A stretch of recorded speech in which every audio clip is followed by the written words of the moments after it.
Ballard. Notre invité du jour, c'est Philippe Ballard. Bonjour Philippe. Bonjour. On se connaît bien, on a travaillé ensemble à LCI. Vous êtes entré, alors vous avez même travaillé à Sud Radio il y a très longtemps. Oh là là, oui. Il y a très longtemps. Donc les téléspectateurs, auditeurs de Sud Radio vous connaissent plus avec LCI parce que depuis 94, on vous voit sur l'antenne. Vous avez animé différentes tranches, le 12-14 pendant très longtemps. Et puis, coup de tonnerre, vous avez annoncé que vous quittiez la chaîne pour vous présenter, pour représenter le Rassemblement national aux élections régionales. Absolument. Donc ça a beaucoup fait réagir. On va en reparler avec vous dans un instant. Et Gilles, la question du jour, la question du jour, elle est liée à notre invité, Philippe Ballard. Évidemment, ça a surpris que des journalistes aient une opinion politique. Alors, on s'est demandé si on peut être journaliste et engagé politiquement. Et vous nous dites oui. Il n'est pas le premier. Il faut dire que Claude Sérillon, Bruno Roger-Petit, il y a du monde. Saporta, Audrey Pulvar, il y a pas mal de journalistes qui ont fait ce choix-là. Et puis ceux qui sont à l'antenne et qui sont aussi engagés politiquement et qui ne le disent pas forcément, ce sera un peu notre débat. Peut-on être journaliste et engagé politiquement? Vous répondez sur notre compte Twitter de Sud Radio. Ça vote beaucoup, Madame Valérie. Il y a beaucoup de réactions. Oui, à 64%, non à 36%.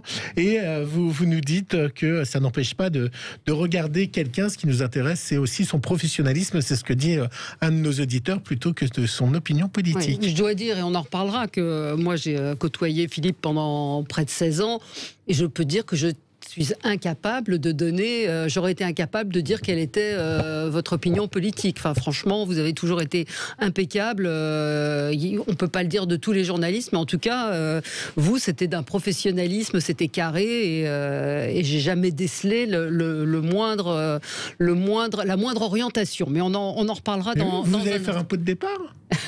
Pas sûr. C'est une bonne en privé peut-être. Non, vous pensez que vous auriez personne d'LCI qui viendrait à votre tour? Je tourne une page, là j'ai une autre carrière, voilà, donc je n'ai plus aucun engagement avec cette belle chaîne. J'ai passé de très bons moments, Valérie en parlait, heureux, épanoui, mais voilà, une page se tourne et cette chaîne d'information continue, c'est derrière moi. Voilà. Pas de tuc et pas de champomis. Voilà. Alors, Gilles, on passe au zapping. Sud Radio, 10h midi, Média, l'instant zapping. Vous avez vu les annonces de Macron, Valérie? On parlait dans Président de la République. Président de la République, bientôt la bamboche et un petit verre en terrasse. Et puis, du coup, j'étais à la terrasse de mon bar préféré, vous savez, celui de Pascal Praud. Oh là là, c'est la fiesta.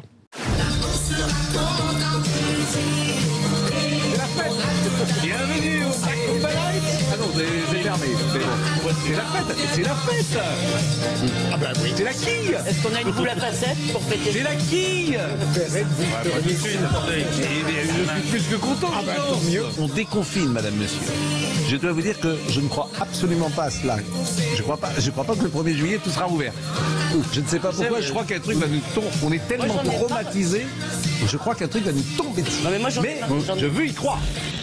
Je croyais que vous aviez fait un montage. Mais non, alors il a laissé. Et en plus, on a fait des coupes avec le réalisateur parce qu'il a laissé la musique pendant presque tout le début de son émission. On voulait faire l'émission en musique pour fêter ça. Donc, c'était assez rigolo.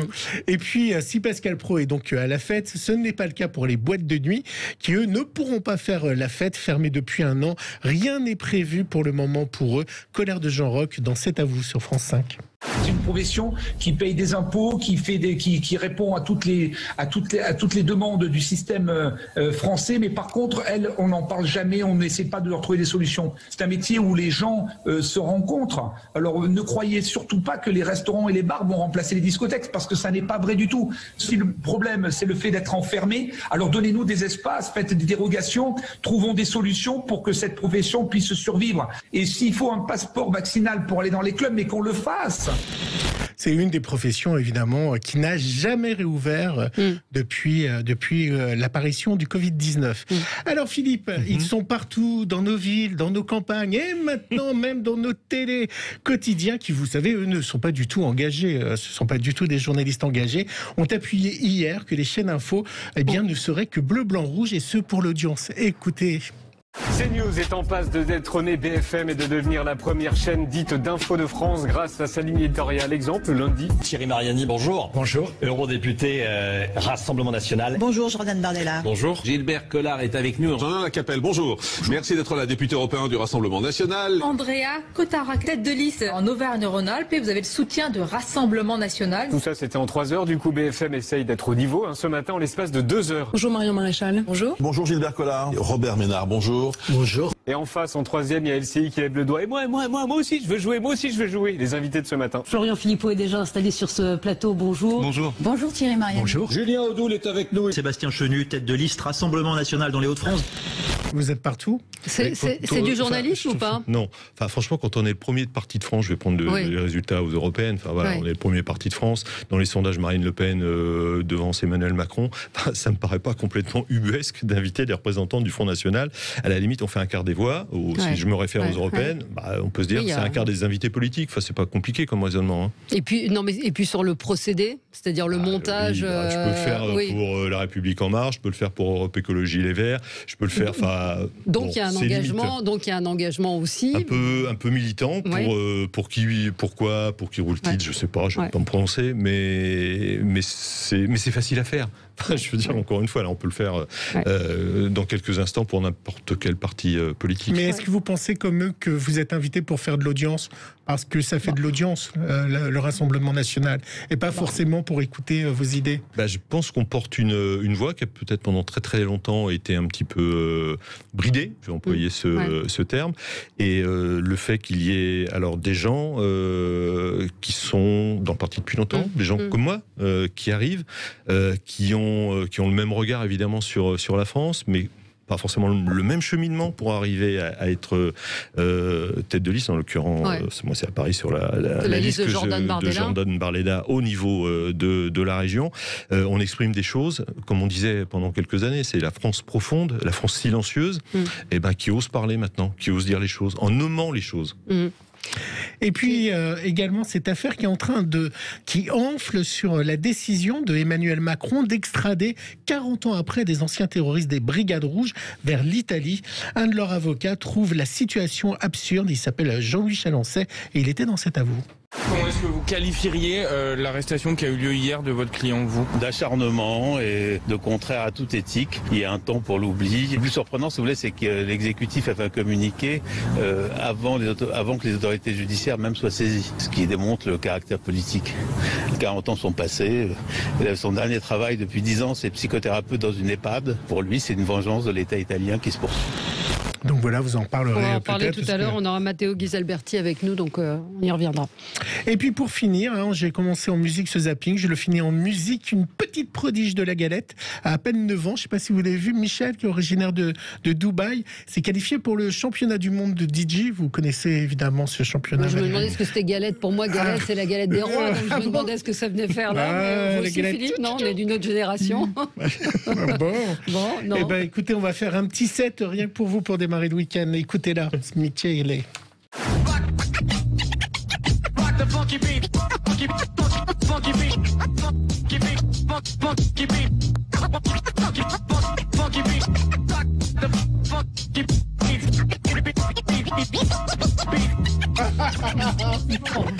Oh là là, vous n'aimez pas la bonne musique. On a un jeune réalisateur, Bastien, et il me dit t'as l'air dégoûté. Bah oui, un peu. Pardon, c'est plus de mon âge. C'est pas de mon âge. En tout cas, c'est pas ma génération. Vous mettrez un petit Barbara Pravi. Non, non plus. Philippe Ballard, donc vous quittez LCI pour représenter le Rassemblement. Enfin, pour vous êtes sur la liste de Jordan Bardella aux élections régionales sous la bannière donc du Rassemblement National. On va parler de cet engagement, mais sur la réaction qu'il y a eu, ça a fait quand même un grand nombre de réactions. Si vous vous étiez engagé pour Europe Écologie Les Verts, vous pensez que ça aurait eu le même retentissement? Non, absolument pas. Ou d'autres partis, d'ailleurs. C'est toujours un petit peu le vilain petit canard. C'est ça, d'un peu honteux pour un journaliste ou pour quelqu'un de s'engager pour le Rassemblement National. Oui, j'ai pas honte du tout. Au contraire, je suis fier. Je suis fier.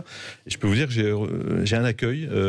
C'est l'image du parti en tant que journaliste qui est véhiculée, qui n'est pas du tout celle que je vis depuis quelques semaines de l'intérieur maintenant. Moi, je rencontre des gens, si je devais employer un terme, bienveillants, des gens par rapport à l'image que l'on en donne, structurés intellectuellement. Je peux vous dire que franchement, c'est carré, jeune, avec de jeunes talents, peut-être la France de demain, parce que moi j'ai 60 ans, donc voilà, si je le fais, c'est pour mon pays, mes enfants, mes petits-enfants. Il y a un moment, il faut savoir briser ces chaînes. Mais enfin, voilà, pour l'instant, il y a beaucoup de gens, je reçois un nombre de textos, enfin les tweets, c'est innombrable, j'ai pas le temps de tout lire, mais le mot qui revient, c'est courageux, qu'on ne partage pas d'ailleurs. Il y a beaucoup de gens qui me disent, on n'est pas d'accord avec ce que tu dis, on est d'accord avec le constat, on est d'accord avec ce que tu dis. Il y en a qui me rajoutent, on votera pas pour toi, on habite à Paris, mais n'empêche, bravo, chapeau, t'es courageux. Voilà. Il y a des messages, mais ça ne devrait pas être courageux. Si moi je dis que je suis socialiste, c'est pas courageux de dire que je suis socialiste. Oui, mais voilà, si on s'engage pour le Rassemblement national, en venant de ce petit sérail, on est quelqu'un de courageux. Mais il y a eu des messages d'insultes ?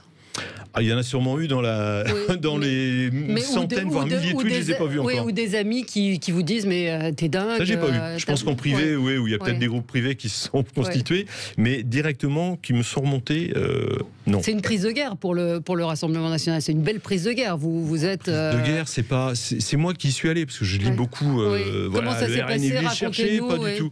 Non, c'est un long cheminement. Enfin voilà, je me situe, je suis un patriote, je suis souverainiste, j'aime mon pays, je l'ai toujours aimé, et au fil des années j'ai vu le déclin français, voilà, j'ai toujours été dans cette pensée-là, et au fil, quand on fait des émissions, enfin Valérie, c'est pas à vous que je vais le dire, après on fait l'émission, puis on parle un petit peu, on fait le off avec les invités. Moi j'avais commencé à parler avec Pougalio, ça remonte à 2014-2015, et puis Sébastien Chenu, et puis Andrea Cotarac, et puis Laurent Jacobelli, voilà, j'en oublie, je vais pas tous les citer et qu'ils me pardonnent, et puis ça crée des liens, et moi j'ai pris ma carte au mois de septembre, pour tout vous dire. On vous l'a reproché d'ailleurs, parce que vous étiez à l'antenne à ce moment-là. Oui, non, mais attendez, mais il y a combien de journalistes sont à l'antenne, sont dans des rédactions, presse écrite, radio, télé, qui ont une carte d'un parti politique. On devrait l'afficher, vous pensez ? Mais non, mais moi, j'ai jamais affiché. Enfin, jusqu'à moi, est-ce que devrait l'afficher ceux qui vous critiquent et que vous connaissez ? Voilà, je leur laisse libre à eux de faire ce choix. Moi, enfin, depuis septembre jusqu'à récemment, j'étais à l'antenne. Je pense que et c'est ce qui me rassure. Je tourne beaucoup dans les médias. Personne me dit, alors on savait toi très bien que tu étais au Rassemblement national. Voilà, personne me dit. Non, je confirme. Enfin, encore une fois, on a travaillé 16 ans côte à côte. Philippe était délégué syndical. Et surtout quand LCI a failli fermer, vous êtes vraiment monté au front.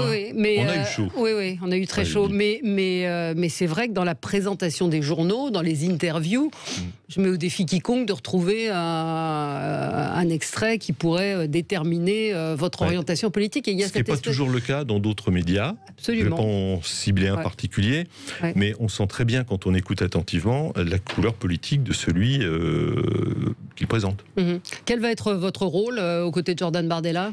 Moi, je suis tête de liste. Voilà, on m'a fait l'immense honneur et j'ai accepté avec enthousiasme de conduire la liste à Paris.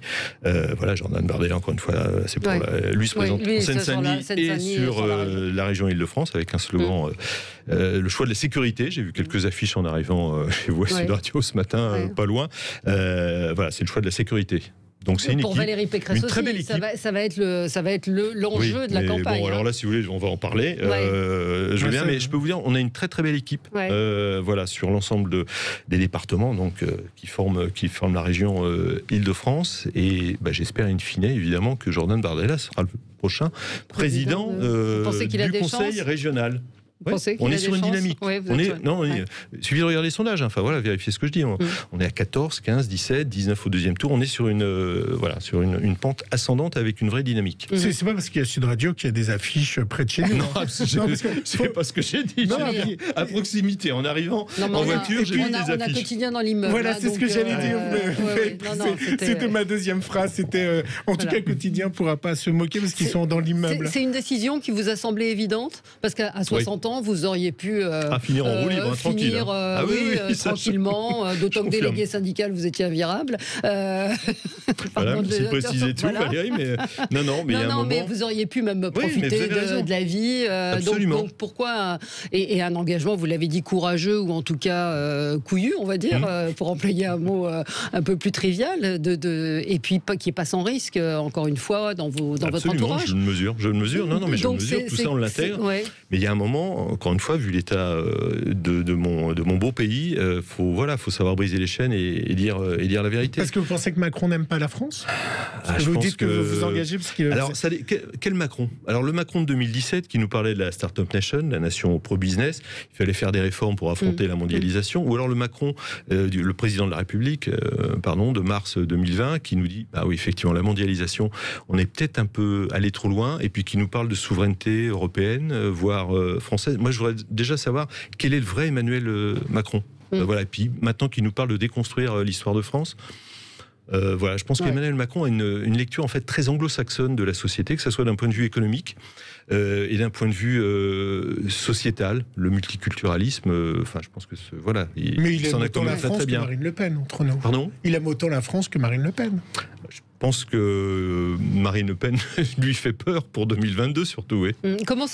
Quel effet ça fait de passer de l'autre côté du micro ou de l'antenne Je vous ai vu chez Pascal Praud justement lundi, vous aviez l'air un peu tendu, moi qui vous connais. Vous avez ressenti quoi ? Au début c'était la première, après au fil de l'émission... vous êtes détendu. La première question, effectivement, première réponse, on sait qu'on est vraiment... on est regardé de très très près. Mais on passe...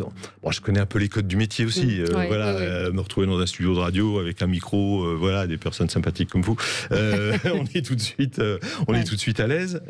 Donc voilà. Oui, les 5 premières minutes, on est un peu plus tendu. 2 réactions. Dans le cas d'Audrey Pulvar, partie chez les socialistes, ça n'a choqué personne. Et une autre réaction de quelqu'un qui nous dit la question est mal posée. Un journaliste est censé être avisé, donc un journaliste peut faire de la politique, mais pas au RN.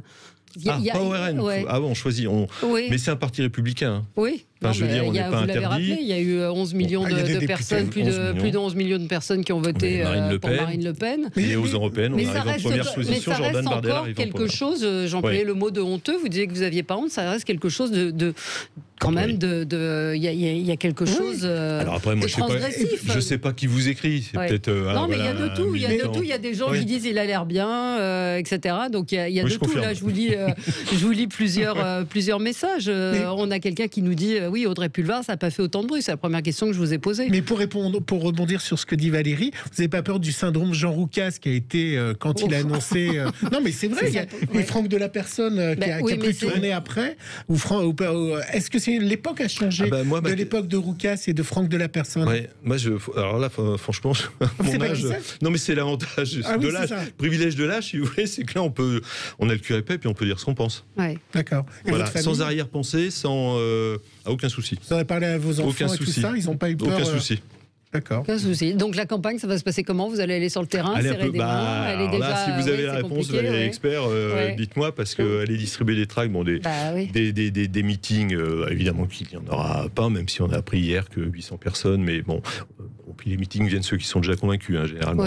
Aller rencontrer des gens dans la rue, oui, on va pouvoir le faire, la bonne vieille campagne, comme j'en ai fait en tant qu'élu local.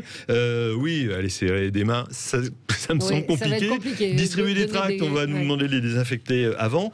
Ça va se passer dans les médias, ça va se passer dans les réseaux sociaux. Vous n'allez pas être à la tribune? C'est pas un truc qui vous... La tribune, s'il n'y a personne dans la salle, c'est pas vraiment ce qui est plus excitant. Oui, visioconférence, oui. Un auditeur nous dit, Robert Ménard était le chouchou de Mitterrand et fondateur de Reporters sans frontières, donc pourquoi pas votre invité au RN? On a une auditrice qui nous dit le RN a une politique de gauche, donc vous voyez, il y a de tout dans les opinions, mais en tout cas ça fait beaucoup réagir, ça c'est sûr. C'est ça, je l'ai remarqué. Oui, depuis mardi, j'ai remarqué. Vous avez beaucoup d'invitations? Ah oui. Dans les médias, vous choisissez? Honnêtement, en fonction de... Vous avez été invité par France Inter? À ma connaissance, non, mais en fait, je vais faire une réponse de Normand, mais c'est parce que j'ai pas tous les éléments en main. D'accord. Peut-être, oui. Enfin, je maîtrise pas tout. Vous gérez pas toute la com. Voilà, je ne gère pas absolument. Vous n'allez pas faire la dernière page de Libération comme Sonia, vous voyez la vision. Sonia Mabrouk, moi, qui a tout mon respect. Oui. Voilà, ça c'est de l'assimilation. C'est une belle, franchement. Chapeau Sonia Mabrouk. Si Jean-Marie Le Pen avait été président du RN, vous auriez non, mais je l'ai dit, j'ai voté toujours dans cette sphère-là. Ouais. J'avoue, pour être tout à fait honnête, puisque mon âge, on parle honnêtement, dans les années 90, moi, quand il y avait le duo Pasqua-Séguin au RPR, le RPR des années 90, on nous parlait de souveraineté, on expulsait quand même les clandestins, on aimait la France. Au moins pour une partie du RPR. Voilà, ça pouvait correspondre à un vote. Mais oui, pardon. Non, allez-y. Non, mais voilà, pour moi, ce sont des lanceurs d'alerte depuis des dizaines d'années. Alors, vous allez y aller, effectivement. Il y a eu ces, qu'est-ce que je veux dire là, dérapages, qui sont grave. Voilà, il y a eu des choses graves quand même qui sont passées. Après, dans un vote, voilà. Malgré ça, est-ce que c'est le seul parti qui, depuis des années, dénonce ces mots qui rongent la société française depuis des dizaines d'années, et on en arrive dans ce chaos. Mais vous pensez qu'ils actuel. ont la solution ? Ah bah oui, sinon je ne serais pas allé. Que Marine Le Pen au pouvoir, et est-ce qu'elle a toutes les cartes en main et les capacités ? C'est ce sur quoi les gens posent la question. Oui, il y a deux choses. Il y a le plafond de verre, effectivement, mais là je vois ce matin, sondage Kantar, Le Figaro, Marine Le Pen, plus 8%, 34%, deuxième, devant Nicolas Hulot. Et il faut regarder dans le détail, parce que j'ai regardé les chiffres, elle gagne plus 12, chez les sans opinion. C'est-à-dire cet électorat un petit peu flottant qu'il faut conquérir. Elle gagne alors 14% à l'extrême gauche, 7% à gauche, 4% au centre, 6% à droite, 34%. Si on fait 34% au premier tour, il n'y a plus que 16%, plus une voix à aller chercher. Il y a une dynamique, mais il y a aussi des gens qui en ont marre de Macron et qui se rabattent aussi. C'est peut-être l'inverse. Avant, on votait Macron pour ne pas voter Marine Le Pen, et on va peut-être voter Marine Le Pen pour ne pas voter Macron. Mais je pense que c'est un vote d'adhésion. Enfin, tous nos marqueurs, que ce soit l'immigration, que ce soit la sécurité, que ce soit la défense de nos traditions, de nos valeurs, de nos coutumes, certains appellent ça identité, les Français ont mis le curseur là-dessus. Donc je veux dire, on a gagné quelque part la bataille culturelle. Maintenant, il faut gagner la bataille politique. Mais quand on vous dit parti populiste, raciste... raciste, je vais pas aller plus loin, mais je vous présenterai ma famille. Populiste, alors là, faut la définition. Si ça vient du mot peuple, oui, moi je suis issu du peuple, et j'aime le peuple. Voilà, donc populiste, pourquoi pas. On est mieux payé à LCI ou au Rassemblement National? Je suis pas payé au Rassemblement National, et j'espère que on sera tous les candidats élus au Conseil régional. Vous allez sur le site officiel servicepublic.fr, je crois, et vous verrez les indemnités. On fait pas alors franchement, je me suis pas engagé pour gagner de l'argent, bien au contraire. Bien au contraire. Vous avez été vu par les dirigeants de TF1 ou pas? Pardon? Vous avez vu les dirigeants de TF1 avant de partir? Oui, je les ai rencontrés, on a parlé, mais c'est encore une fois, j'ai tourné la page, on a tous tourné la page. Écoutez, on était ravis de vous avoir, Philippe Ballard, ce matin. Ça leur coûtera pas cher en média training. Ça fait chaud au cœur de voir qu'il existe encore des gens qui aiment leur pays. Bravo, merci Monsieur Ballard. S'il fait aussi bien son travail, qu'il a fait son travail de journaliste, s'il a de quoi faire trembler les autres partis. Voilà, il y a de tout. Le RN est la même politique que Macron. Après, il y a toutes les opinions qui s'expriment, mais c'est vrai que c'était intéressant de vous recevoir ce matin dans notre émission, et je vous remercie d'être venu sur Sud Radio.